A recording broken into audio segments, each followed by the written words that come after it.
The two key ways of sending data to a web application or a network server using HTTP are through the query parameters, which we saw in the previous part, and in post data, which we're going to take a look at now. Let's actually go ahead and write a new little server here. I'll take the core basics of it here, and let's write a new one called post. And I'm going to empty all this out. I don't need any of you guys, and then I'm going to go get the listen because I need that to do all the work. Great. So what we're going to do is we're going to learn about how the post data comes to us, and we're going to have to use something called streams, which we're going to cover in much greater detail in lesson 6. But for now, all you need to know is that both the request and the response object are actually streams. The request is a readable stream, and the response object is a writable stream.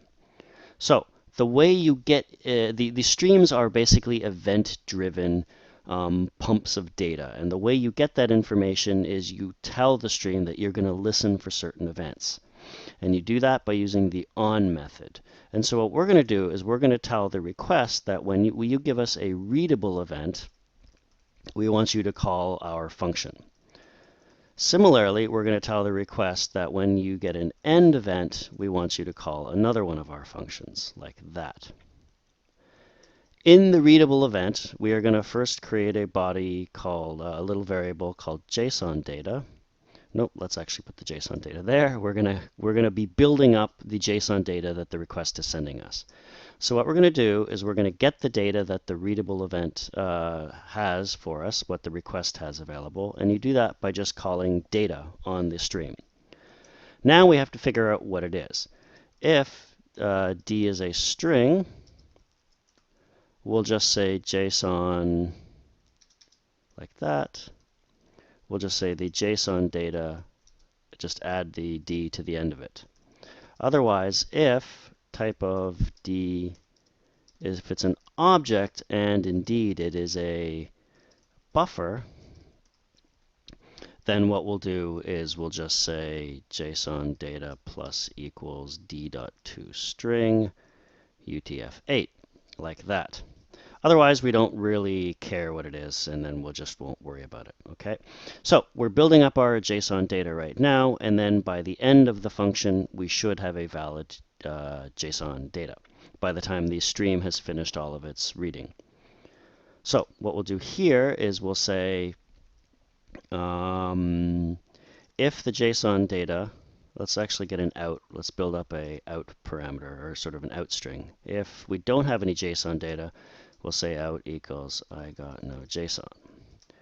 Otherwise, if we do have JSON, what we're going to first do is we're going to try to parse it, and that actually has to be done like this. We'll use the JSON parse function, which is sort of the opposite of the JSON stringify we've been using in all of our servers so far.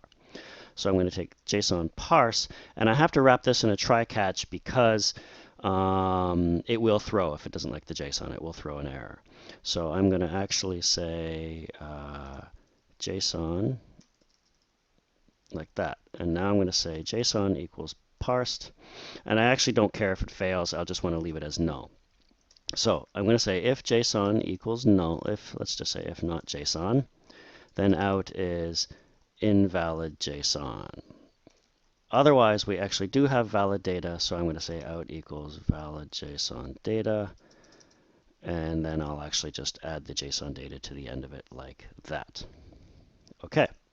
Now what I'll do is I'll take the output string and I'll say res.end out like that. Now the streams are a little weird to work with. They feel a little unusual because I actually don't all I'm doing is I'm adding two of these sort of on handlers and stuff. And when I first encountered them, when I was first looking through JavaScript, Node.js JavaScript, I couldn't understand like how these functions worked because I write the body of a function and all I do is just say on readable do this, on end do that.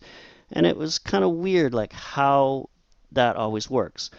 It turns out streams and these events do have a contract, and the contract for streams is you'll get 0 more of these readable events, and then you'll either get an end event or an error event. And you're always guaranteed to get one of these end or error events. So you definitely know that at some point one of these on sort of handlers is going to be called, and then you'll see here that we'll do the res.end, which will conclude the processing of our request. So let's try that out and see if we type that in correctly. We did. So now what I need to do is I actually need to use curl to send JSON. The way I'm going to do that is you can actually post a header using curl by using the -H, and then you could add a post body using the -D, and all I'm going to do in that is include a JSON string. So let's write post, and let's call that again. And I see I actually crashed it.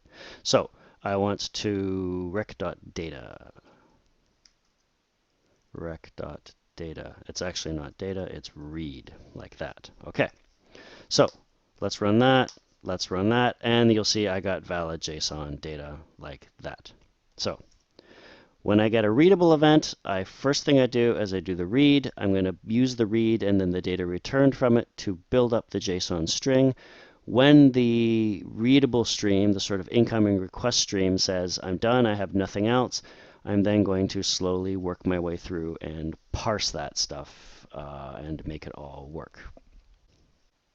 Now, that's for JSON data. What we'd like to do now is see how we can do it for regular form post data. For example, if I have an HTML form on a web page and that sends data to the server, it doesn't actually send JSON, it tends to send it in a different format. So let's go ahead and build that up. Again, I'm still going to use the streams and I'm still going to be building up the data. The only difference is what I do with that when I get it. So let's not call it JSON data anymore. Let's call it form data. And in fact, the readable event is going to be exactly the same. I'm going to get the readable event, I'm going to read the data, and I'm just going to add to this form data variable. Now, what's going to be different is on the end event. I'm going to use actually here a module called query string, and I'm going to require query string like that. And what I'm going to do is I got no form data. Otherwise, if I did get some form data, I am going to query string it. So I'm going to say var obj equals query stream.parse form data. Now, if not obj, then I'll say it didn't parse properly, so out equals form data didn't parse. Otherwise, I'm going to say out equals I got form data plus JSON.stringify obj, like that. Okay, and that's only the real difference. It's not JSON. It's stuff that needs to be parsed with query string here, but it's pretty easy to make our servers support that as well. So I will fire up node post.js, and then I will run the command for here. You'll see the difference is I don't actually set the application headers for application JSON. I'm just sending in sort of URL encoded form or post data here. And you'll see, great, I got the form data. You'll see it was correctly parsed and everything. And the server had no trouble handling that at all. So that's really the difference between JSON and form data. But you'll see just by using the sort of the request stream, I'm able to get all of the post data, and we can even make it more complicated and add support for files and multi-part stuff, which we'll look at in a much later lesson. But I just wanted everybody to see the basics of handling post data in our simple JSON server.